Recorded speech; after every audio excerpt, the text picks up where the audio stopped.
440 पे रखते हैं। हेलो दोस्तों, स्टडी विद अनु में मैं आपका स्वागत करती हूँ। और आज है मॉडर्न इंडियन हिस्ट्री में पूर्वावलोकन सीरीज़ में हमारा डे 21। तो आज का टॉपिक है किसान आंदोलन और किसान सभा। तो चलिए स्टार्ट करते हैं। अवध में होम रूल लीग आंदोलन के कार्यकर्ता काफ़ी सक्रिय थे। इन्होंने किसानों को संगठित करना शुरू किया। संगठन को नाम दिया गया किसान सभा। 1 फरवरी 1918 में इंद्र नारायण द्विवेदी, गौरीशंकर मिश्र और मदन मोहन मालवीय के प्रयासों से यूपी किसान सभा की स्थापना हुई। इस संगठन ने किसानों को बड़े पैमाने पर संगठित किया। किसान सभा ने किसानों को किस हद तक जागरूक बनाया, इसका अंदाज़ा इससे लगाया जा सकता है कि दिसंबर 1918 में दिल्ली में कांग्रेस अधिवेशन में बड़ी संख्या में उत्तर प्रदेश के किसानों ने भाग लिया। 1919 के अंतिम दिनों में किसानों का संगठित विद्रोह खुलकर सामने आया। अवध के प्रतापगढ़ जिले की एक जागीर में नई धोबी बंद सामाजिक बहिष्कार एवं संगठित कार्रवाई की पहली घटना थी। झिंगुरी सिंह और दुर्गापाल सिंह ने इसमें महत्वपूर्ण भूमिका निभाई, लेकिन जल्द ही आंदोलन में एक नया चेहरा उभरा, बाबा रामचंद्र का, जिन्होंने आंदोलन की बागडोर ही नहीं संभाली अपितु उसे और मजबूत और जुझारू बनाया। बाबा रामचंद्र महाराष्ट्र के ब्राह्मण परिवार के थे। 1920 के मध्य में वे एक किसान नेता के रूप में उभरे तथा उन्होंने अवध के किसानों को संगठित करना शुरू किया। उनमें संगठन की अद्भुत क्षमता थी। 1920 में उनके प्रयासों से प्रतापगढ़ में अवध किसान सभा का गठन हुआ। 1920 में प्रतापगढ़ में अवध किसान सभा का गठन हुआ बाबा रामचंद्र के प्रयासों से। सहजानंद सरस्वती बिहार प्रांतीय किसान सभा के संस्थापक थे। इनके कृषि सुधार कार्यक्रम का वास्तविक लक्ष्य जमींदारी प्रथा का उन्मूलन और कृषकों को मालिकाना अधिकार दिलाना था। किसानों के प्रति इनकी समर्पित सेवाओं के कारण इन्हें किसान प्राण कहा जाता था। 1936 में लखनऊ में अखिल भारतीय किसान कांग्रेस की स्थापना हुई, जिसका नाम बाद में बदलकर अखिल भारतीय किसान सभा कर दिया गया। इसका अध्यक्ष भी स्वामी सहजानंद को तथा महासचिव NG रंगा को बनाया गया। फैजपुर में कांग्रेस सत्र के साथ अखिल भारतीय किसान कांग्रेस का भी दूसरा सत्र चला, जिसकी अध्यक्षता NG रंगा ने की। एका आंदोलन 1921 से 1922। तो एका आंदोलन 1921 से 1922 का नेतृत्व पिछड़ी जाति के मदारी पासी ने किया था। इस आंदोलन में जिसकी गतिविधि के मुख्य केंद्र हरदोई, बाराबंकी, बहराइच तथा सीतापुर थे। किसानों की मुख्य शिकायतें जमींदारों के द्वारा लगान में बढ़ोतरी और उपज के रूप में लगान वसूल करने की प्रथा को लेकर थी। किसानों से 50% से अधिक लगान वसूल किया जा रहा था। इस आंदोलन में सरकार को लगान देना बंद नहीं किया गया, बल्कि आंदोलनकारियों की प्रमुख मांग थी बढ़ती महंगाई के कारण लगान का नगद के रूप में रूपांतरण किया जाए। 1928 में सूरत जिले के बारदोली तालुके में गांधीवादी आंदोलन और सत्याग्रह को पर्याप्त सफलता मिली। यहाँ मेहता बंधु सरीखे गांधी जी के अनुयायियों ने वर्ष 1922 में ही निरंतर अभियान चला रखा था। 1928 में यहाँ कृषक आंदोलन का नेतृत्व वल्लभ भाई पटेल ने किया, जो बारदोली सत्याग्रह के नाम से प्रसिद्ध हुआ। इसी आंदोलन में सफलता के कारण पटेल को बारदोली की महिलाओं ने सरदार की उपाधि प्रदान करी। सितंबर 1946 में बंगाल की प्रांतीय किसान सभा के द्वारा दिभागा आंदोलन शुरू किया गया। इस आंदोलन में बरगादारों यानी कि बटाईदारों की मांग थी कि जमींदारों का फसल में हिस्सा आधे भाग से कम करके 1/3 किया जाए तथा शेष 2/3 हिस्सा बरगादारों यानी कि बटाईदारों को प्राप्त हो। इस आंदोलन से उत्तरी बंगाल के जिले विशेष रूप से प्रभावित हुए। आचार्य विनोबा भावे सर्वोदय सम्मेलन के सिलसिले में 18 अप्रैल 1951 को तेलंगाना, जो कि तत्कालीन आंध्र प्रदेश है, के नलगोंडा जिले में पहुंचे थे। ये जिला उस समय साम्यवादी गतिविधियों का प्रमुख केंद्र था। इसी जिले के पोचमपल्ली गांव में विनोबा जी ठहरे हुए थे। पोचमपल्ली प्रवास के दौरान गांव के 40 हरिजन परिवारों के लिए भूमि की समस्या का समाधान तलाशते समय इसी गांव के जमींदार रामचंद्र रेड्डी ने 100 एकड़ भूमि देने का प्रस्ताव किया।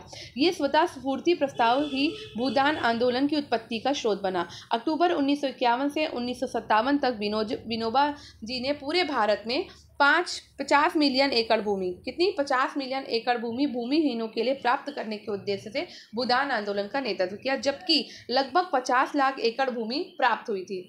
अब चलते हैं PYQ करने में। भारतवर्ष का सर्वप्रथम किसान आंदोलन कौन सा था? तो भारतवर्ष का सर्वप्रथम किसान आंदोलन था बिजौलिया आंदोलन। ठीक है, तो भारतवर्ष का सर्वप्रथम किसान आंदोलन बिजौलिया आंदोलन था। बिजौलिया आंदोलन का नेतृत्व जो है वो 1913 में साधु सीताराम दास ने किया था। किसने किया था? साधु सीताराम दास ने। ठीक है, तो भारतवर्ष का सर्वप्रथम किसान आंदोलन था बिजौलिया आंदोलन, जो कि 1913 में शुरू किया था साधु सीताराम दास ने किया था। 1913 में विजय सिंह पथिक इस आंदोलन से जुड़े हुए थे।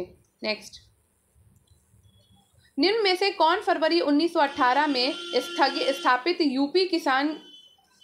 यूपी किसान सभा की स्थापना से संबद्ध नहीं था?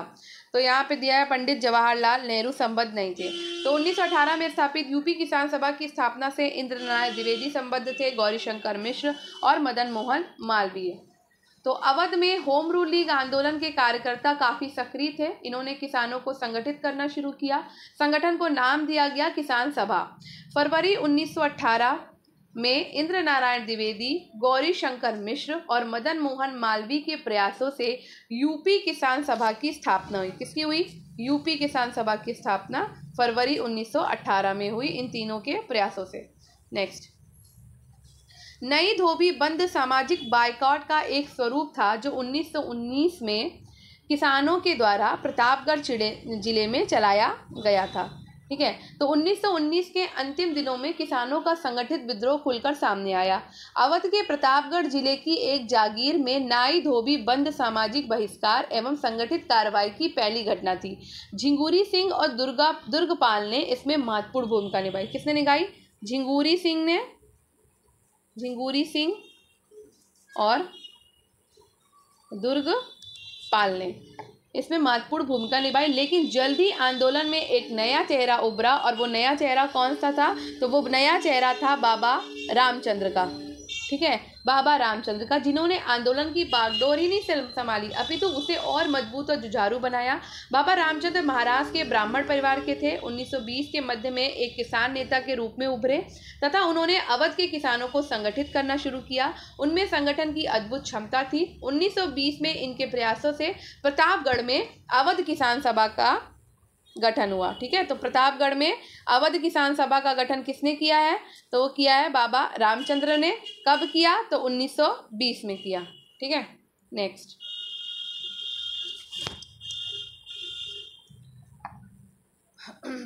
वो प्रदेश कौन था जहां बाबा रामचंद्र ने किसानों को संगठित किया? तो वो प्रदेश अभी हमने पढ़ा, वो प्रदेश था अवध, जहां बाबा रामचंद्र ने किसानों को संगठित किया था। नेक्स्ट,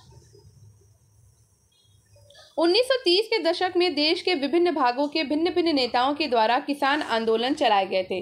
उनके प्रभाव क्षेत्रों से सुमेलित कीजिए। तो भाई सहजानंद सरस्वती, खुदाई खिदमतगार, स्वामी रामानंद और अब्दुल हमीद खां। तो यहाँ पर मिलान कर लेते हैं। पहले सहजानंद सरस्वती हैं बिहार से, खुदाई खिदमतगार हैं NWFP, स्वामी रामानंद हैं हैदराबाद, और अब्दुल हमीद खां हैं दक्षिणी असम। ठीक है, तो सहजानंद सरस्वती बिहार प्रांतीय किसान सभा के संस्थापक थे। 1936 में लखनऊ में अखिल भारतीय किसान कांग्रेस की स्थापना हुई, जिसका नाम बाद में बदलकर अखिल भारतीय किसान सभा कर दिया गया, और इसके अध्यक्ष श्री स्वामी सहजानंद को ही बनाया गया था। पश्चिमोत्तर सीमा प्रांत में खान अब्दुल गफ्फार खां के नेतृत्व में गठित खुदाई खिदमतगार या लाल कुर्ती संगठन ने सविनय अवज्ञा आंदोलन में सक्रिय भूमिका निभाई। स्वामी रामानंद हैदराबाद और अब्दुल हमीद खां दक्षिणी असम से संबद्ध थे। नेक्स्ट क्वेश्चन पर चलते हैं। तो नेक्स्ट क्वेश्चन है, इनमें से कौन 1930 के दशक में किसान सभा आंदोलन से सक्रिय रूप से जुड़े थे? तो वो थे स्वामी सहजानंद। ठीक है, तो 1930 के दशक में किसान सभा आंदोलन से स्वामी सहजानंद सरस्वती सक्रिय रूप से जुड़े थे। बिहार किसान सभा का गठन किसका? बिहार किसान सभा। ठीक है, बिहार किसान सभा का गठन इन्होंने ही किया है। और अप्रैल 1936, कब? अप्रैल 1936 में लखनऊ में संपन्न प्रथम अखिल, ठीक है, प्रथम, यहाँ लिख देती हूँ, प्रथम अखिल भारतीय, मेरे बोलने पर जाइए, लिखने पर नहीं जाइए, किसान सम्मेलन का अध्यक्ष इन्हीं को चुना गया था। ठीक है, नेक्स्ट, अवध के एका आंदोलन का उद्देश्य क्या था? तो अवध के एका आंदोलन का उद्देश्य था लगान का नगद में परिवर्तन। तो एका आंदोलन हमें पता है कि 1921 से 1922 तक चला था। इसका नेतृत्व पिछड़ी जाति के मदारी पासी ने किया था। किसने किया था? मदारी पासी ने। ठीक है, मदारी पासी ने किया था। इस आंदोलन में जिसकी गतिविधि के मुख्य केंद्र हरदोई, बाराबंकी, बहराइच और सीतापुर थे। किसानों की मुख्य शिकायतें थी लगान में बढ़ोतरी और उपज के रूप में लगान वसूल करने की प्रथा को लेकर थी। ठीक है, किसानों से 50% से अधिक लगान वसूल किया जा रहा था। जमींदारों के जो गुर्गे ठेकेदार थे वो किसानों को प्रताड़ित करते थे। तो एका आंदोलन का राष्ट्रवादियों के द्वारा निर्धारित अहिंसक नीतियों में विश्वास कम था।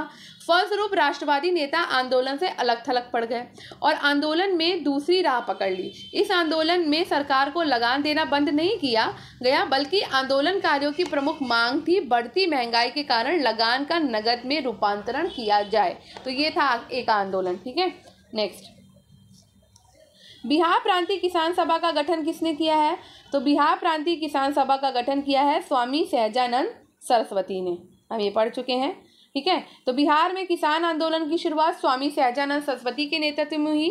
सहजानंद सरस्वती ने 1929 में बिहार प्रांतीय किसान सभा की स्थापना करी और इस सभा का विस्तार बिहार के गांवों में करने में उन्हें कार्यानंद शर्मा, राहुल संकृतायन, पंचानन शर्मा, मधुनंदन शर्मा आदि वामपंथी नेताओं का सहयोग मिला। ठीक है, नेक्स्ट, स्वामी सहजानंद निम्न में से किससे संबंधित थे?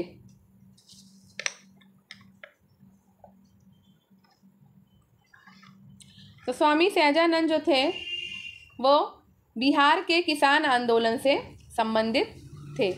ठीक है, अखिल भारतीय किसान सभा के प्रथम सत्र की अध्यक्षता किसने की? तो अखिल भारतीय किसान सभा के प्रथम सत्र की अध्यक्षता किसने की थी? तो हम पहले ही जान चुके हैं कि स्वामी सहजानंद सरस्वती ने की थी। ठीक है, अप्रैल 1936 में लखनऊ में अखिल भारतीय किसान कांग्रेस की स्थापना हुई, जिसका नाम बदलकर अखिल भारतीय किसान सभा कर दिया गया।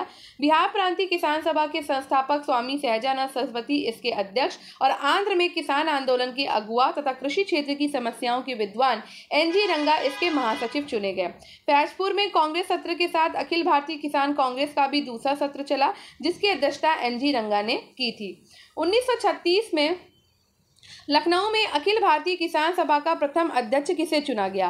तो अभी हमने पढ़ा स्वामी सहजानंद सरस्वती को प्रथम अध्यक्ष चुना गया था लखनऊ अखिल भारतीय किसान सभा का। नेक्स्ट, लखनऊ में स्थापित अखिल भारतीय किसान कांग्रेस के महासचिव के रूप में निम्नलिखित में से किसे चुना गया? तो NG रंगा को चुना गया। अध्यक्ष चुने गए थे सहजानंद और सचिव चुने गए थे NG रंगा। ठीक है, नेक्स्ट, अखिल भारतीय किसान कांग्रेस का गठन किया गया था, तो ये कब किया गया था? तो ये किया गया था 1936 में। नेक्स्ट,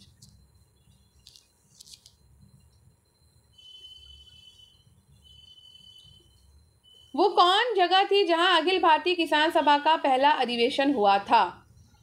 तो पहला अधिवेशन कहाँ हुआ था? लखनऊ में हुआ था। ठीक है, अखिल भारतीय किसान सभा के संस्थापक अध्यक्ष कौन थे? तो स्वामी सहजानंद सरस्वती उसके संस्थापक अध्यक्ष थे। ठीक है, नेक्स्ट, स्वामी सहजानंद का संबंध किससे है? तो बिहार के किसान आंदोलन के साथ स्वामी सहजानंद सरस्वती का संबंध है। ठीक है, स्वामी सहजानंद सरस्वती ने भूमि और जलमार्ग के राष्ट्रीयकरण की मांग के साथ अखिल भारतीय संयुक्त किसान सभा गठन किया। तो उनकी मृत्यु से ठीक पहले, कब? उनकी मृत्यु से ठीक पहले। तो अखिल भारतीय किसान सभा का गठन स्वामी सहजानंद सरस्वती के द्वारा 1936 में किया गया। ठीक है, तथा 3 से 6 जुलाई 1948 को अखिल भारतीय संयुक्त किसान सभा का संविधान अंगीकार किया गया। स्वामी सहजानंद की मृत्यु 1950 में हुई है। ठीक है, अतः स्पष्ट है कि स्वामी सहजानंद सरस्वती ने अखिल भारतीय संयुक्त किसान सभा का गठन अपनी मृत्यु से ठीक पहले किया था। ठीक है, नेक्स्ट,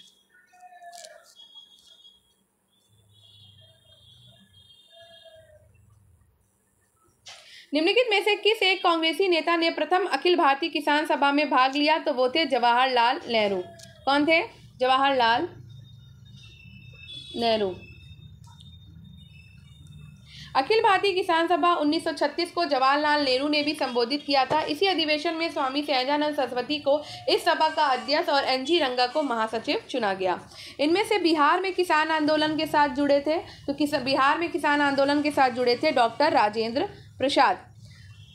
तो राजेंद्र प्रसाद बिहार में किसान आंदोलन से जुड़े थे। ये संविधान सभा के अध्यक्ष थे। संविधान लागू होने के बाद ये भारत के प्रथम राष्ट्रपति बने हैं।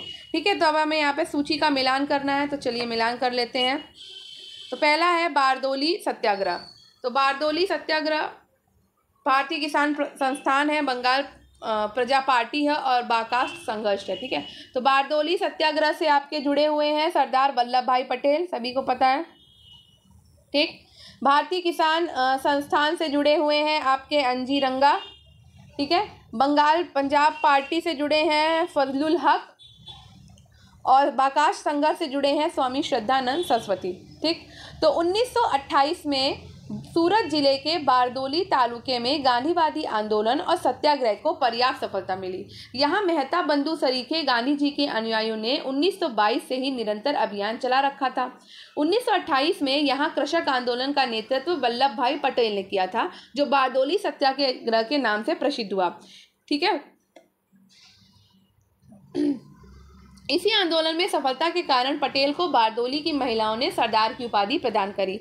भारतीय किसान विद्यालय की स्थापना एनजी रंगा ने की थी 1937 में फजलुल हक ने। ठीक है, कब? 1937 में। ठीक है, 1937 में फजलुल हक ने बंगाल प्रजा पार्टी, कृषक प्रजा पार्टी भी कहते हैं इसको, किसकी स्थापना करी। ठीक है, 1937 में हुए चुनावों के बाद इन्होंने बंगाल में मुस्लिम लीग के साथ मिलकर सरकार बनाई और बिहार का बाकास, जो कि स्वयं खेती की भूमि है, संघर्ष स्वामी सदानंद सरस्वती से संबंधित है। नेक्स्ट क्वेश्चन पे चलते हैं। बारदोली सत्याग्रह 1928 का नेतृत्व किसने किया? तो अभी हमने देखा था सरदार वल्लभ भाई पटेल ने किया। ठीक है, नेक्स्ट,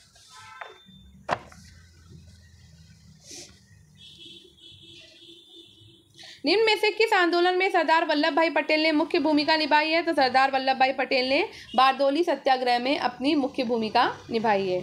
ठीक है, नेक्स्ट, वल्लभ भाई पटेल को सरदार की उपाधि किसने दी थी? तो भाई सरदार की उपाधि दी थी महात्मा गांधी ने। ठीक है, तो वल्लभ भाई पटेल के नेतृत्व में बारदोली का सफल किसान आंदोलन संपन्न हुआ। बारदोली सत्याग्रह के समय ही यहाँ की महिलाओं की ओर से गांधी जी ने वल्लभ भाई पटेल को सरदार की उपाधि प्रदान की थी। ठीक है, नेक्स्ट, महात्मा गांधी ने वल्लभ भाई पटेल को सरदार की उपाधि उनकी बड़ी संगठन क्षमता के कारण किस आंदोलन में दी थी? तो बारदोली सत्याग्रह में दी थी। ठीक है, बंगाल के तिभागा किसान आंदोलन की क्या मांग थी? तो बंगाल के तिभागा किसान आंदोलनों की मांग थी कि जमींदारों की हिस्सेदारी को फसल के आधे भाग से कम करके 1/3 करना। ठीक है, तो सितंबर 1946 में, मैं बता देती हूँ, सितंबर 1946 में बंगाल की प्रांतीय किसान सभा के द्वारा तिभागा आंदोलन शुरू किया गया। इस आंदोलन में बरगादारों यानी कि बटाईदारों की मांग थी कि जमींदारों का फसल में हिस्सा आधे भाग से कम करके 1/3 किया जाए तथा शेष 2/3 हिस्सा बरगादारों का हो। इस आंदोलन से उत्तरी बंगाल के जिले विशेष रूप से प्रभावित हुए थे। नेक्स्ट, भूदान आंदोलन का सर्वप्रथम प्रारंभ किस राज्य में हुआ? तो भूदान आंदोलन का सर्वप्रथम प्रारंभ हुआ था आंध्र प्रदेश राज्य में। कहाँ पर हुआ था? आंध्र प्रदेश राज्य में। तो आधुनिक आचार्य विनोबा भावे के द्वारा भूदान आंदोलन की जो शुरुआत है वो 18 अप्रैल 1951 को तत्कालीन आंध्र प्रदेश के तेलंगाना क्षेत्र में पोचमपल्ली, कहाँ पर? पोचमपल्ली। ठीक है, पोचमपल्ली गांव में किया गया था। भूदान आंदोलन भूमि सुधार करने, कृषि में संस्थागत परिवर्तन लाने की एक कोशिश थी। प्रसिद्ध गांधीवादी रचनात्मक कार्यकर्ता आचार्य विनोबा भावे 1950 के दशक के आरंभ में इस आंदोलन के लिए गांधीवादी तकनीकों एवं रचनात्मक कार्यों के द्वारा षष्ठीशिव जैसे विचारों को प्रयोग में लाए। जयप्रकाश नारायण भी सक्रिय राजनीति छोड़कर 1953 में भूदान आंदोलन से जुड़ गए थे। 1955 के अंत तक भूदान आंदोलन ने एक नया रूप धारण किया था, वो था ग्रामदान का। ग्रामदान आंदोलन की शुरुआत उड़ीसा में हुई और वहां पर वो सफल भी रहा। ठीक है, नेक्स्ट, आचार्य विनोबा भावे के भूदान आंदोलन के प्रारंभ में निम्नलिखित स्थानों में से कौन सा एक सबसे संबद्ध था? तो वो था कौन सा? मैंने अभी बताया था पोचमपल्ली। कौन सा था? पोचमपल्ली। ठीक है, नेक्स्ट, भूदान आंदोलन की शुरुआत हुई थी। तो भूदान आंदोलन की शुरुआत मैंने बताया था आंध्र प्रदेश के पोचमपल्ली जिले से हुई थी। ठीक है, कब हुई थी? तो 18 अप्रैल 1951 को। ठीक है, भूदान आंदोलन किसने शुरू किया? तो भूदान आंदोलन शुरू किया था आचार्य विनोबा भावे ने 18 अप्रैल 1951 को आंध्र प्रदेश के पोचमपल्ली से। तो आधुनिक भारत के महान नेता विनोबा भावे गांधी जी के निकट सहयोगियों में से थे। 1940 में प्रारंभ व्यक्तिगत सत्याग्रह के दौरान चुने जाने वाले प्रथम सत्याग्रही थे। स्वतंत्रता प्राप्ति के पश्चात इन्होंने भूदान आंदोलन चलाया, जिसका मुख्य उद्देश्य भूमिहीन किसानों में भूमि का वितरण करना था। तो हमारा ये वाला टॉपिक होता है फिनिश। अब चलते हैं हम अपने दूसरे टॉपिक पे, ट्रेड यूनियन एवं साम्यवादी दल। तो पहले पढ़ लेते हैं इसके नोट्स, फिर फटाफट करेंगे इसके पीवाईक्यू। तो वीपी वाडिया के नेतृत्व में 1918 में स्थापित मद्रास मजदूर संघ भारत का प्रथम आधुनिक मजदूर संघ संगठन था। इसके शीघ्र बाद बंबई में 2, कलकत्ता में 1 भारतीय नाविक संघ और मद्रास में 4 मजदूर संघ बने। अहमदाबाद टेक्सटाइल लेबर एसोसिएशन की स्थापना 1918 में गांधी ने की थी। भारत में trade union Congress, Akhil Bharatiya trade union Congress की स्थापना एनएम जोशी के द्वारा 31 अक्टूबर 1920 को बंबई में की गई। इसकी स्थापना का कारण 1919 में अंतर्राष्ट्रीय श्रम संगठन की स्थापना था, इसलिए भारतीय श्रमिक संगठनों ने आपस में संगठित होने का फैसला लिया। इसके प्रथम अध्यक्ष लाला लाजपत राय थे तथा उपाध्यक्ष जोसेफ बैपिस्टा एवं महामंत्री दीवान चमनलाल बजाज थे। इस संगठन का प्रथम विभाजन 1929 में नागपुर अधिवेशन में हुआ और इस समय जवाहरलाल नेहरू इसके अध्यक्ष थे। कम्युनिस्ट इंटरनेशनल की स्थापना मार्च 1919 में व्लादिमीर इल्चियन लेनिन और रूसी पार्टी बोल्शेविक द्वारा की गई थी। एमएन राय लेनिन के निमंत्रण पर मॉस्को गए तथा कम्युनिस्ट इंटरनेशनल के सदस्य बने। कम्युनिस्ट इंटरनेशनल के सदस्य बनने वाले वे पहले भारतीय थे। कम्युनिस्ट आंदोलन की शक्ति एवं बढ़ते प्रभाव को रोकने के लिए कानपुर में एक षड्यंत्र को आधार बनाकर कुछ कम्युनिस्टों पर मुकदमा चला। ये मुकदमा कानपुर षड्यंत्र के नाम से प्रसिद्ध है। ब्रिटिश सरकार ने 1924 में एमएन रॉय, श्रीपाद अमृत डांगे, मुजफ्फरपुर अहमद, शौकत उस्मानी, गुलाम शौकत हुसैन, रामचरण लाल शर्मा और सिंगार वेलू चेट्टियार पर कानपुर में मुकदमा चलाया। सरकार ने उन पर आरोप लगाया कि ये लोग षड्यंत्र रच रहे थे, जिसका उद्देश्य भारत में क्रांतिकारी संगठन को स्थापित करना था। ट्रेड यूनियन आंदोलन के क्रांतिकारी चरण का समय 1926 से 1929 तक माना जाता है। इस दौरान एमएन राय, मुजफ्फरपुर अहमद, श्रीपाद डांगे, शौकत उस्मानी आदि भारत में ट्रेड यूनियन आंदोलन के प्रमुख नेता थे।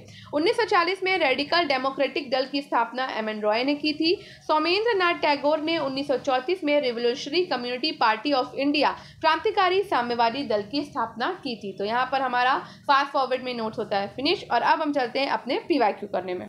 चलिए फटाफट से अपने पीवाईक्यू करते हैं। तो पहला क्वेश्चन है, भारत में 1918 में प्रथम मजदूर संघ की स्थापना किसने करी? तो हम पढ़ चुके हैं अभी कि प्रथम मजदूर संघ की स्थापना किसने करी है? वीपी वाडिया ने करी है। तो वीपी वाडिया के नेतृत्व में 1918 में स्थापित मद्रास मजदूर संघ भारत का प्रथम आधुनिक मजदूर संघ संगठन था। ठीक है, नेक्स्ट। निम्नलिखित में से किसने अहमदाबाद टेक्सटाइल लेबर एसोसिएशन की स्थापना करी? तो अहमदाबाद टेक्सटाइल लेबर एसोसिएशन की स्थापना करी है महात्मा गांधी ने। ठीक है, कब करी? तो 1918 में करी है। ठीक है, next. Bharat trade union Congress के पहले अध्यक्ष कौन थे? तो भारत ट्रेड यूनियन कांग्रेस के पहले अध्यक्ष थे लाला लाजपत राय। ठीक है, लाला लाजपत राय थे। तो भारत में ट्रेड यूनियन कांग्रेस, जो कि अखिल भारतीय ट्रेड यूनियन कांग्रेस भी कही जाती है, की स्थापना एमएन जोशी ने करी थी। किसने की थी? एमएन जोशी ने। ठीक है, कब की थी? तो 31 अक्टूबर 1920 को की थी। मुझे लगता है ये पेन चेंज कर लेना चाहिए, थोड़ा बहुत ऐसा हो गया। ठीक है, ब्लू कर लेती हूँ। ठीक है, तो 31 अक्टूबर 1920 में की गई थी। कहाँ की गई थी? हाँ, ब्लू सही है, ब्लू से ज़्यादा अच्छे से दिख रहा होगा आपको। बम्बई में की गई थी। ठीक है, तो इसकी स्थापना का कारण 1919 में अंतर्राष्ट्रीय श्रम संगठन की स्थापना था, इसलिए भारतीय श्रमिक संगठनों ने आपस में संगठित होने का फैसला किया। इसके प्रथम अध्यक्ष लाला लाजपत राय थे और उपाध्यक्ष थे जोसेफ बैपिस्टा। कौन थे? जोसेफ बैपिस्टा। ठीक है, बैपिस्टा थे। और महामंत्री थे दीवान चमनलाल बजाज। कौन थे महामंत्री? चमनलाल बजाज थे। ठीक है, और इस संगठन का प्रथम विभाजन 1929 में नागपुर अधिवेशन में हुआ। इसका विभाजन भी हो गया। अब कहाँ लिखूँ, जगह नहीं बची, यहाँ लिख देती हूँ। ठीक है, तो 1929 में बता देती हूँ, नागपुर अधिवेशन में इसका प्रथम विभाजन भी हो गया। और इस समय जवाहरलाल नेहरू जो थे वो नागपुर अधिवेशन की अध्यक्षता कर रहे थे। ठीक है, नेक्स्ट क्वेश्चन पे चलते हैं। बम्बई में अखिल भारतीय व्यापार संघ कांग्रेस की स्थापना कब हुई थी? तो हमने अभी देखा था कि बम्बई में अखिल भारतीय व्यापार संघ कांग्रेस की स्थापना हुई थी 1920 में। ठीक है, next Akhil Bharatiya trade union Congress के 1920 में मुंबई में हुए प्रथम अधिवेशन की अध्यक्षता किसने की थी? तो किसने की थी? मैंने बताया था लाला लाजपत राय ने की थी। ठीक है, 1920 में आयोजित all India trade union Congress के उद्घाटन सत्र की अध्यक्षता किसने करी? तो लाला लाजपत राय ने की थी। और इसमें उपाध्यक्ष कौन थे? तो मैंने अभी बताया था जोसेफ बैप्टिस्टा थे, जोसेफ बैप्टिस्टा। और महामंत्री कौन थे? तो दीवान चमनलाल बजाज थे। दीवान कौन थे? चमनलाल बजाज। ठीक है, नेक्स्ट 1929 में नागपुर में संपन्न all India trade union Congress की अध्यक्षता किसने करी? तो फिर से वही क्वेश्चन है, नहीं वो सेम क्वेश्चन नहीं है, यहाँ पर नागपुर की पूछी जा रही है। तो ये है जवाहरलाल नेहरू ने करी थी। ठीक है, तो 1929 में नागपुर में संपन्न all India trade union Congress की अध्यक्षता जवाहरलाल नेहरू ने की थी। नागपुर अधिवेशन में ही साम्यवादियों और सुधारवादियों में मतभेद के कारण all India trade union Congress का विभाजन भी हुआ। इस अधिवेशन में नेहरू रिपोर्ट की आलोचना की गई, अतः दक्षिणपंथी इससे अलग हो गए और उन्होंने एनएम जोशी और वीवी गिरी के नेतृत्व में इंडियन ट्रेड यूनियन फेडरेशन का गठन किया। ठीक है, नेक्स्ट कम्युनिस्ट इंटरनेशनल का सदस्य बनने वाला पहला भारतीय कौन था? तो वो थे एमएन रॉय। कौन थे? एमएन रॉय। कम्युनिस्ट इंटरनेशनल की स्थापना कब हुई थी? तो ये हुई थी मार्च 1919 में। ठीक है, व्लादिमीर इलिच लेनिन के द्वारा। ठीक है, मैं लिख देती हूँ यहाँ पर, व्लादिमीर इलिच, बाप रे कैसा नाम है, इलिच लेनिन।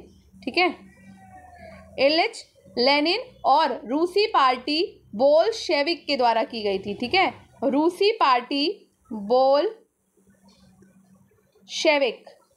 के द्वारा की गई थी। ठीक है, एमएन रॉय लेनिन के निमंत्रण पर मॉस्को गए और कम्युनिस्ट इंटरनेशनल के सदस्य बने। कम्युनिस्ट इंटरनेशनल के सदस्य बनने वाले वे पहले भारतीय थे। कौन? एमएन रॉय। नेक्स्ट अक्टूबर 1920 में भारतीय कम्युनिस्ट पार्टी की स्थापना के लिए ताशकंद में एकत्र हुए भारतीयों के समूह के मुखिया निम्नलिखित में से कौन थे? तो अभी हमने पढ़ा एमएन रॉय थे। ठीक है, तो 17 अक्टूबर 1920, ठीक है, कब? 17 अक्टूबर 1920 को एमएन रॉय ने अवनी मुखर्जी,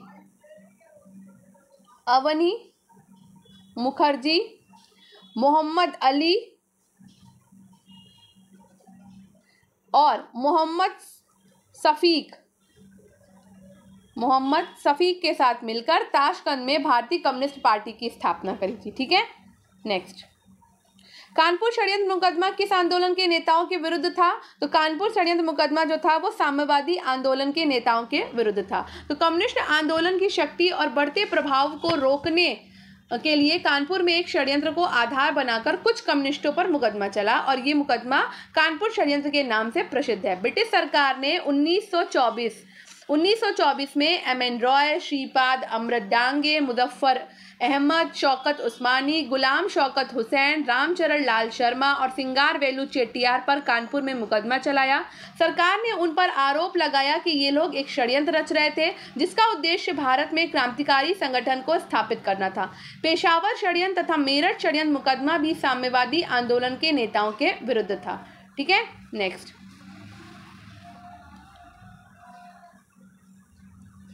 निम्नलिखित में से किस किस की समस्त संसार में चर्चा हुई और अभियुक्तों के समर्थन से Albert Einstein, H C. Wells, Harold Laski और रूजवेल्ट ने सहानुभूतिपूर्ण टिप्पणियां करी? तो वो है मेरठ षड्यंत्र मुकदमा। ठीक है, तो 1929 से 33 के बीच, 1929 से बता देती हूँ मैं, यहाँ पे लिख दूँ, 1929 से 33 के बीच हुए मेरठ षड्यंत्र मामले में 33 श्रमिक, ठीक है, कितने? 33 श्रमिक नेताओं पर राजद्रोह का मुकदमा चलाया गया और इसकी समस्त संसार में चर्चा हुई। Professor Einstein, H G. Wells, Harold Laski, Romain रोला तथा रूजवेल्ट ने इसकी कटु आलोचना की है। ठीक है, नेक्स्ट ट्रेड यूनियन आंदोलन के क्रांतिकारी चरण का समय था, तो क्रांतिकारी चरण का समय था 1926 से 1939 तक। ट्रेड यूनियन आंदोलन के क्रांतिकारी चरण का समय ये माना जाता है। इस दौरान एम.एन. रॉय, मुजफ्फर अहमद, श्रीपाद ए डांगे, शौकत उस्मानी आदि भारत में ट्रेड यूनियन आंदोलन के प्रमुख नेता थे। नेक्स्ट, 1940 में रेडिकल डेमोक्रेटिक पार्टी का गठन किसने किया? तो रेडिकल डेमोक्रेटिक पार्टी का गठन किया है एम.एन. रॉय ने 1940 में, ठीक है, एम.एन. रॉय ने किया। अजीत राय एवं इंद्रसेन ने, किसने, बता देती हूँ मैं, अजीत राय, इंद्रसेन ने 1941 में भारतीय बोल्शेविक लेनिन दल की स्थापना करी। किसकी करी? भारतीय बोल्शेविक लेनिन दल की स्थापना की। सचिंद्र सान्याल ने बंदी जीवन नामक किताब लिखी है, ठीक है, सचिंद्र सान्याल ने क्या किया है? बंदी जीवन नामक किताब लिखी है, इनकी बात हो रही थी, ठीक है। नेक्स्ट, सौमेंद्र नाथ टैगोर के द्वारा स्थापित दल का क्या नाम है? तो सौमेंद्र नाथ टैगोर के द्वारा स्थापित दल का नाम है क्रांतिकारी साम्यवादी दल, ठीक है। क्रांतिकारी साम्यवादी दल की स्थापना मैं बता देती हूँ 1934 में सौमेंद्र नाथ टैगोर के द्वारा की गई थी और ये पार्टी भारतीय साम्यवादी दल से टूटकर बनी थी, ठीक है। नेक्स्ट, तो भाई यहाँ पर हमारा टॉपिक खत्म होता है। अब हमारा नेक्स्ट टॉपिक है, तो ये हम अपने कल के डे में पढ़ेंगे, रोलर एक्टर जलियांवाला बाग हत्याकांड। तो आई होप आज के आपके दोनों टॉपिक आपको समझ आए होंगे, आपके लिए हेल्पफुल रहे होंगे। तो अगर ये वीडियो आपके लिए थोड़ा सा भी हेल्पफुल है तो वीडियो को लाइक, शेयर और कमेंट करना ना भूलें और अपने दोस्तों के साथ इसको शेयर करें ताकि उनकी भी हेल्प हो जाए। तो आई होप आपने करंट अफेयर्स के वीडियोस भी देख रहे होंगे, मॉडर्न इंडियन हिस्ट्री भी देख रहे होंगे और पॉलिटिकल साइंस भी देख रहे होंगे। तो जल्द ही मैं नया सब्जेक्ट शुरू करने वाली हूँ, तो कनेक्टेड रहिए स्टडी विद अनु के साथ में। थैंक यू, आपका दिन शुभ हो। मिलते हैं एक नए टॉपिक के साथ कल।